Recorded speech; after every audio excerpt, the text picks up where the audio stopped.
So good morning student. This is the two component system in phase diagram. हमने one component system study किया था. अब two component system के लिए मेरे पास phase rule क्या है? F is equals to C minus P plus 2.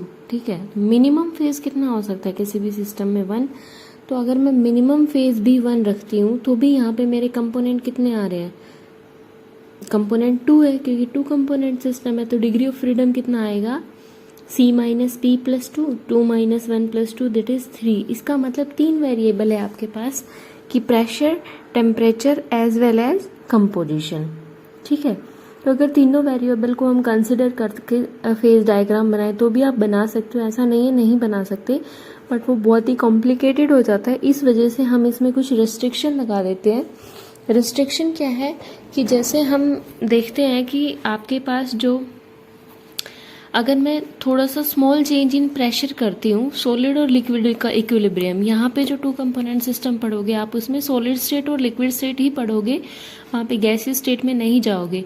तो अगर दोनों स्टेट के इक्विलिब्रियम में मैं प्रेशर में थोड़ा सा चेंज लेके आती तो मेरा इक्विलिब्रियम चेंज नहीं होता. ठीक है. इस वजह से मैं प्रेशर को क्या मान लेती हूँ? 1 एटमॉस्फेरिक प्रेशर कांस्टेंट कर देती हूँ सिस्टम में. और मेरे पास फिर वेरिएबल कितने बच जाएंगे? अगर मैंने एक चीज़ को कैंसिल कर दिया तो मेरे पास वेरिएबल कितने बच गए? ओनली 2. ठीक है. तो जो मैंने रेस्ट्रिक्शन लगाई उसको फेज रूल में से अगर माइनस कर देते तो फेज रूल ये आ जाएगा, F is equals to C minus P plus 1. इस फेज रूल को बोलते हैं रिड्यूस्ड फेज रूल. ठीक है. तो टू कंपोनेंट सिस्टम में सॉलिड लिक्विड इक्विलिब्रियम पढ़ने के लिए आपके पास 3 तरीके के सिस्टम हो सकते हैं. पहला तो यूटेक्टिक सिस्टम हो सकता है, दूसरा टू कंपोनेंट सिस्टम हो सकता है, और तीनों के तीनों ही टू कंपोनेंट सिस्टम है. पर पहला यूटेक्टिक सिस्टम है, दूसरा कॉन्ग्रेंट मिक्सचर है, तीसरा इनकॉन्ग्रेंट मिक्सचर है. ठीक है. तो जो यूटेक्टिक सिस्टम है आपका, वो क्या कहता है कि दोनों के दोनों सॉलिड कंपोनेंट्स जो है वो सॉलिड स्टेट में तो इमिसिबल है, और अगर मोल्टन स्टेट में या लिक्विड स्टेट में वो चले जाते हैं तो वो कम्प्लीटली मिसिबल हो जाते हैं. हम पता ही नहीं कर सकते कौन सा ए सॉलिड है कौन सा बी सॉलिड है. ठीक है. तो इस टाइप के मिक्सचर को, जिसमें सॉलिड फॉर्म में तो दोनों अलग अलग है बट लिक्विड फॉर्म में दोनों ही कम्प्लीटली मिसिबल है, इस फॉर्म को बोलते हैं, इस टाइप के मिक्सचर को बोलते हैं eutectic mixture. A liquid mixture of two components which has lowest melting point. कि जो ये लिक्विड मिक्सचर है, यूटेक्टिक मिक्सचर, ये लिक्विड मिक्सचर हो जाता है. दोनों को अगर मैं सॉलिड स्टेट में लेके आऊँ तो इनका ही लोवेस्ट मेल्टिंग पॉइंट है, जिसके बाद हम इनकी सॉलिड स्टेट को अलग अलग नहीं कर सकते. और अगर मैं इनकी कूलिंग करती हूँ इस लिक्विड मिक्सचर की, तो दोनों ही सॉलिड अपने आप में सेपरेट आउट हो जाएंगे अलग अलग. ठीक है. ऐसा सिस्टम हम पढ़ेंगे lead silver system. Second type आता है आपके पास टू कंपोनेंट सिस्टम, कि जिसमें क्या होता है, two component react in solid form another solid which is stable up to its melting point, और इस सिस्टम को बोलते हैं कॉन्ग्रेंट मेल्टिंग पॉइंट. देखो ये क्या कहता है कि इसमें क्या होता है कि दोनों के दोनों सॉलिड जो है वो लिक्विड फॉर्म में तो मिसिबल होते ही होते हैं, पर उसके साथ साथ सॉलिड फॉर्म में भी दोनों सॉलिड को आपस में पास में रखोगे तो वो एक अनदर सॉलिड बना लेंगे. दोनों सॉलिड मिक्स होके कोई अलग सॉलिड बना लेंगे, और ये सॉलिड तब तक आपके पास स्टेबल है जब तक कि उनका मेल्टिंग पॉइंट ना आ जाए. ठीक है. और दोनों ही सॉलिड का मेल्टिंग पॉइंट सेम होता है.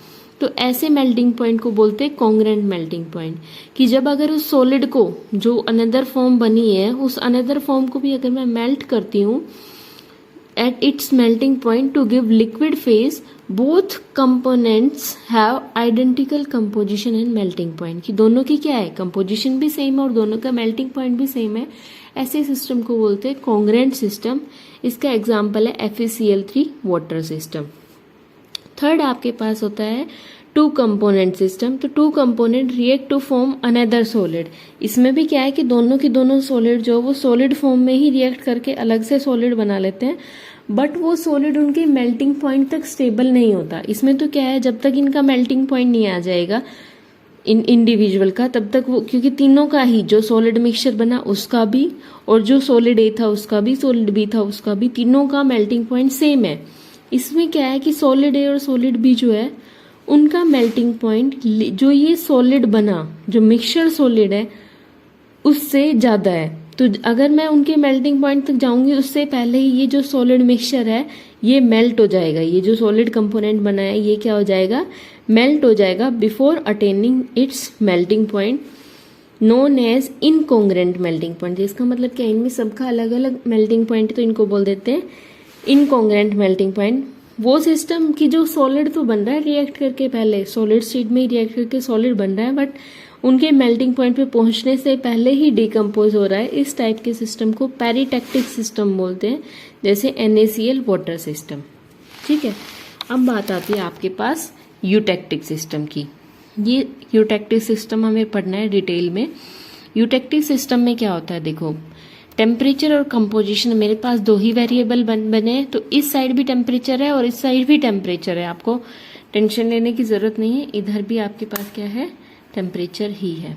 ठीक है, अब जैसे आप देखोगे इधर इस पॉइंट पे मैंने क्या माना भाई, कंपोजिशन है, कंपोजिशन का मतलब क्या होता है, परसेंटाइल में कंसंट्रेशन वेरी करती है। ठीक है, यहाँ पे मैंने माना है कि 100% A है, यहाँ पे माना है 100% B है, बीच का जहाँ पॉइंट होगा वहाँ पे दोनों ही क्या होंगे, 50% होगा, 50% सॉलिड है, 50% सॉलिड B। ठीक है, और इधर जैसे चलते जाओगे तो इधर क्या है, 100 A की अमाउंट ज्यादा है और B की अमाउंट कम है, इस साइड क्या है, B की अमाउंट कम है और B की अमाउंट ज्यादा है और A की अमाउंट कम है। तो इस लाइन पे तो मैं बोलती हूँ क्या कि B in A, इस लाइन को क्या बोला जाएगा, B in A। कंपोजिशन अगर मैं बताऊंगी तो इस लाइन पे बोला जाएगा A in B। ठीक है, अब पहले इस सिस्टम को समझो। देखो ये सिस्टम आपके पास क्या कहता है, टेम्परेचर मेरा ये है, ठीक है, ये जो A पॉइंट है ये क्या है, पहले ये देख लो, A पॉइंट जो है वो मेल्टिंग पॉइंट ऑफ A है या फ्रीजिंग पॉइंट ऑफ A, दोनों ही चीज़ें बोल सकते हो। देखो अगर मैं नीचे से ऊपर की तरफ टेम्परेचर इंक्रीज कर रही हूँ, टेम्परेचर बढ़ेगा, नीचे सॉलिड है आपके पास, जैसे जैसे टेम्परेचर बढ़ता जाएगा तो पॉइंट A पे क्या होगा, लिक्विड मेल्ट होना शुरू हो जाएगा। ठीक है, तो इसको मैं क्या बोलती हूँ, सॉलिड जब मेल्ट होना शुरू होगा तो मैं इसको मेल्टिंग पॉइंट ऑफ A बोल सकती हूँ। अगर मैं ऊपर से नीचे की तरफ आती हूँ, मेरे को सिस्टम जनरली ऊपर से नीचे की तरफ ही पढ़ना है, तो क्या होगा, मेरे पास लिक्विड तो ऑलरेडी है हायर टेम्परेचर पे, जैसे ही इसका ये पॉइंट आएगा यहाँ पे क्या होगा, फ्रीजिंग पॉइंट ऑफ A जमना स्टार्ट हो जाएगा, A सॉलिडिफाई होना स्टार्ट हो जाएगा, क्योंकि नीचे तो मेरे पास क्या है, प्योर सॉलिड है। ठीक है, ऊपर क्या है मेरे पास, दोनों का ही लिक्विड का मिक्सचर है। यूटेक्टिक में नहीं, मैंने यही कहा था कि सॉलिड A यहाँ पे है, सॉलिड B यहाँ पे, सॉलिड फॉर्म में दोनों अलग अलग है, जैसे वो लिक्विड फॉर्म में जाएंगे उनका मिक्सचर बन जाएगा। तो आपके पास क्या होता है कि जैसे A है, इसका क्या होता है, इसमें मेरे पास लिक्विड मिक्सचर है, इसमें क्या है, मेरे पास A भी है और B भी है। ठीक है, A का मेल्टिंग पॉइंट, फ्रीजिंग पॉइंट ये है, B एक तो आपके पास A का फ्रीजिंग पॉइंट है, एक आपके पास B का फ्रीजिंग पॉइंट है। ठीक है, तो A के फ्रीजिंग पॉइंट पे क्या होगा, देखो जो लिक्विड मिक्सचर है, अगर मैं यहाँ से टेम्परेचर डिक्रीज करना शुरू करूँ, इस कंपोजिशन में मैं बात करती हूँ, तो जैसे मैं इस टेम्परेचर पे आऊंगी, मेरा मान लो 100 में से 1 मॉलिक्यूल सॉलिडिफाई हो जाएगा या नहीं, सॉलिड A का। ठीक है, अगर मैं इस कंपोजिशन पे बात करती हूँ तो यहाँ पे मेरा कुछ B भी है। ठीक है, और वो B अभी सॉलिडिफाई होना शुरू नहीं होगा, क्योंकि B एज ए इम्प्योरिटी का काम कर रहा है, तो यहाँ पे भी सॉलिड A ही सॉलिडिफाई होगा, पर उसके साथ साथ लिक्विड B भी प्रेजेंट होगा। ठीक है, तो इस कर्व पे मेरा सॉलिड A सेपरेट आउट होता जाएगा, यहाँ तक क्या होगा, कंप्लीटली O पॉइंट तक पूरे का पूरा जितना इस लिक्विड मिक्सचर में A की अमाउंट थी वो पूरी की पूरी सॉलिडिफाई हो जाएगी। ठीक है, तो इस कर्व पे क्या होता जा रहा है, मेरा सॉलिड A तो है ही है, यहाँ इससे ऊपर तो लिक्विड A भी था, लिक्विड B भी था। जैसे इस कर्व पे आप आते हो, इसका मेल्टिंग पॉइंट आ जाता है, इसका फ्रीजिंग पॉइंट आ जाता है, तो फ्रीजिंग पॉइंट आते ही सॉलिड A सॉलिडिफाई होना स्टार्ट हो गया। अब ये जो फ्रीजिंग पॉइंट है, जैसे जैसे इसके अंदर B इम्प्योरिटी का काम करती जाएगी, इस फ्रीजिंग पॉइंट का टेम्परेचर डिक्रीज होता जाएगा, और ये वो मिनिमम टेम्परेचर रहेगा जिसपे आपका इससे ऊपर लिक्विड प्रेजेंट है, इससे नीचे A का कोई लिक्विड का एक कंपोनेंट भी प्रेजेंट नहीं होगा, सारा का सारा लिक्विड A क्या हो जाएगा, सॉलिड A में कन्वर्ट हो जाएगा, पर उसके साथ लिक्विड B जरूर प्रेजेंट रहेगा। तो इस कर्व पे मेरे पास क्या रहेंगे, 2 फेज रहेंगे। ठीक है, जो इसमें बात करेंगे कि फ्रीजिंग और melting curve of solid A इसको बोल सकते हैं। As temperature decreases at point A solid A separates out and freezing point decreases along the curve A O because of impurity of B liquid. ठीक है, तो system is known as B in A. Phase वहां पे कितने हो गए, 2, that is solid A plus liquid. तो degree of freedom क्या हो जाएगा, C माइनस पी प्लस 1, क्योंकि रिड्यूस्ड फेज रूल लगेगा। ठीक है, तो 1 मेरे पास क्या आ गई, F डिग्री ऑफ फ्रीडम। तो ये जो 1 आई है ये मेरे पास सिस्टम क्या हो गया, यूनिवेरिएंट। अब यूनिवेरिएंट में आपके पास टेम्परेचर या कंपोजिशन, वैसे इसमें वेरिएबल कंपोजिशन को लेंगे क्योंकि टेम्परेचर तो वो मेरा फिक्स हो गया, पर एक चीज को भी कंसिडर कर सकते हैं। अगर इस कंपोजिशन पे बात करोगे तो ये टेम्परेचर आएगा, इस पे बात करोगे तो ये, तो आइदर टेम्परेचर और प्रेशर। ठीक है, सिमिलरली कर्व बी पे आएंगे हम, बीओ कर्व पे भी ये होगा कि ये सॉलिड बी का, ये बी का क्या है, फ्रीजिंग पॉइंट है। जैसे जैसे आप टेम्परेचर डिक्रीज करोगे बी के सॉलिडिफाई होना स्टार्ट होगा, प्लस इसके साथ लिक्विड ए जो है वो इम्प्योरिटी का काम करेगा। भाई लिक्विड ए है, ये इसके फ्रीजिंग पॉइंट को डिक्रीज कर रहा है इसके अलोंग, पर ओ यूटेक्टिक पॉइंट है, वहां पे मिनिमम आपका क्या होगा, लिक्विड बी प्रेजेंट होगा। तो इस पॉइंट पे कंप्लीटली सॉलिड बी जो है वो, लिक्विड बी जो है वो सॉलिड बी में कन्वर्ट हो जाएगा। इधर से सॉलिड ए में कन्वर्ट हो गया, इधर से सॉलिड बी में कन्वर्ट हो गया। ठीक है, तो ये भी सेम होगा, इसमें ए इन बी सिस्टम बोला जाएगा। और बाकी इसमें वही है, आपके पास फेज 2 होंगे तो डिग्री ऑफ फ्रीडम 1 आएगा, यूनिवेरिएंट सिस्टम होगा। अब बात आती है आपकी यूटेक्टिक पॉइंट की। यूटेक्टिक पॉइंट क्या है, ओ पे क्या आ गया आपके पास, ओ पे मेरे पास में क्या हो गया यूटेक्टिक पॉइंट पे कि एओ और बीओ मीट कर रहे हैं, दोनों मिल रहे हैं। तो इस पॉइंट पे क्या प्रेजेंट है, इधर से तो सॉलिड ए कंप्लीट हो चुका है, इधर से सॉलिड बी कंप्लीट हो चुका है, पर उसके साथ साथ लिक्विड मिक्सचर भी तो पड़ा हुआ है ना। ठीक है, तो इस पे तीनों फेजेस हैं कि मिनिमम टेम्परेचर तो है, वो बात तो हमने देख ली, पर उसके साथ साथ मेरे पास सॉलिड ए भी है, सॉलिड बी भी है और लिक्विड मिक्सचर भी है। ठीक है, तो फेज कितने हैं, 3 है। अगर आप डिग्री ऑफ फ्रीडम निकालोगे तो 2 माइनस पी प्लस 1 कितना आएगा, 0, कि यहाँ पे सब कुछ क्या है, फिक्स है। जैसे उसमें ट्रिपल पॉइंट होता था, इसमें क्या होता है, यूटेक्टिक पॉइंट होता है। ठीक है, यूटेक्टिक पॉइंट या यूटेक्टिक टेम्परेचर, यूटेक्टिक कंपोजिशन बोलते हैं उस पॉइंट के। इस पॉइंट पे अगर टेम्परेचर नापोगे तो इसको बोलते हो यूटेक्टिक टेम्परेचर, और इस पे कंपोजिशन नापोगे तो उसको यूटेक्टिक कंपोजिशन। की lowest temperature at which melt exist, की उसके नीचे कोई लिक्विड एग्जिस्ट ही नहीं करेगा, कंप्लीटली सॉलिड्स आ जाएंगे। ठीक है, अब बात आती है एरिया अबव ए ओ बी। ए ओ बी के अबव, इसके अबव तो क्या है, पूरा का पूरा लिक्विड मिक्सचर है, तो फेज कितना है, 1 है। डिग्री ऑफ फ्रीडम निकालोगे तो क्या आ जाएगा, F is equals to C minus P plus 1, 2, तो कंपोजिशन और टेम्परेचर दोनों के दोनों वेरिएबल है। लाइन COD लाइन पे, COD लाइन पे जैसे आप देखोगे तो इस पे क्या है भाई, आपके पास COD लाइन पे सॉलिड ए आ चुका भाई, यहाँ पे तो लिक्विड ए था, ठीक है, पर इस पॉइंट पे तो कोई मेरा लिक्विड ए बचेगा नहीं इस वाली लाइन पे। क्यों, क्योंकि जैसे यूटेक्टिक पॉइंट पे आओगे आपके पास तो इधर से सॉलिड बी आ रहा है और इधर से सॉलिड ए आ रहा है, दोनों के दोनों मिनिमम टेम्परेचर है जिसपे कोई मेल्ट एग्जिस्ट कर रहा है, उससे नीचे तो क्या आएगा, सॉलिड। तो इस पे पूरी पे क्या है, मेरा सॉलिड ए है और सॉलिड बी है। तो आपके पास ये जो फेज है वो कितने होंगे, 2, तो डिग्री ऑफ फ्रीडम कितनी आ गई, 1। एरिया, इस वाले एरिया में और इस वाले एरिया में क्या है, solid A plus liquid, 2 phase है, डिग्री ऑफ फ्रीडम कितना निकल आएगा, 1। तो ओनली टेम्परेचर वेरिएबल। ठीक है, ये तो हो गई इसका यूटेक्टिक सिस्टम, ये इंपॉर्टेंट है।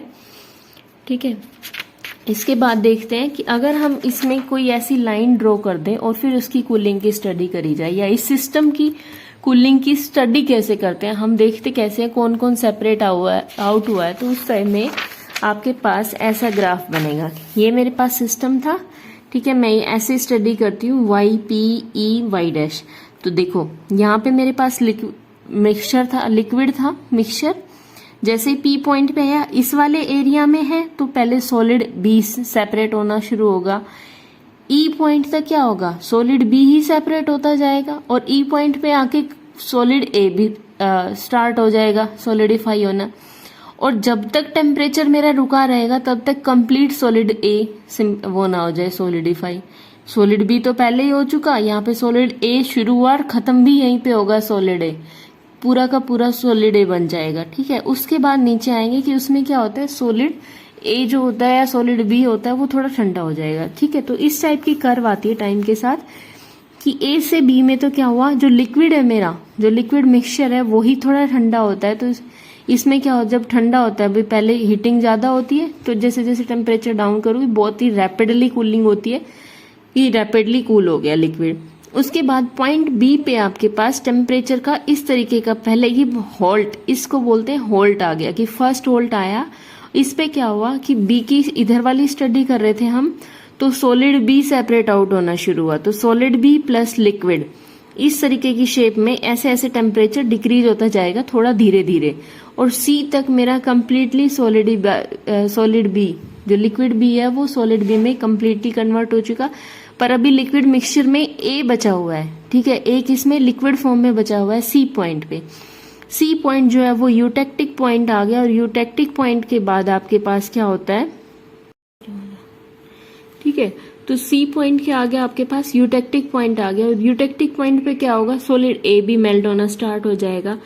पर अब ये क्या है, यूटेक्टिक पॉइंट तो मिनिमम टेम्परेचर है, तो इसका मतलब यहाँ पे अप्रोक्सीमेट टेम्परेचर जो है वो इस पे स्लो डाउन रहेगा, डिक्रीज बहुत ही कम होगा, अप्रोक्सीमेट कांस्टेंट होगा जब तक टेम्परेचर रुका रहेगा, जब तक सॉलिड बी तो मेरा पहले ही हो चुका था कन्वर्ट, अब सॉलिड ए सॉलिडिफाई होना शुरू है, पर कंप्लीट जब तक सॉलिड ए नहीं हो जाएगा तब तक मेरा टेम्परेचर रुका होगा। जैसे मेरे सॉलिड ए और सॉलिड बी दोनों बने, रैपिड कूलिंग होगी। ठीक है, रैपिड कूलिंग में क्या आएगा, जो सॉलिड ए और सॉलिड बी बने थे वो ठंडे हो जाएंगे, वो कूल्स डाउन हो जाएंगे। तो इस तरीके के यार हम कर्व पढ़ते हैं कि ऐसे मेरे पास आता है सिस्टम, टाइम के साथ ऐसे ऐसे डिक्रीज होता है। यहाँ से हम यूटेक्टिक सिस्टम को पढ़ते हैं और फिर इसको हमने इस फॉर्म में डिस्कस किया। ठीक है, उसके आगे नेक्स्ट वीडियो में देखेंगे। Thank you.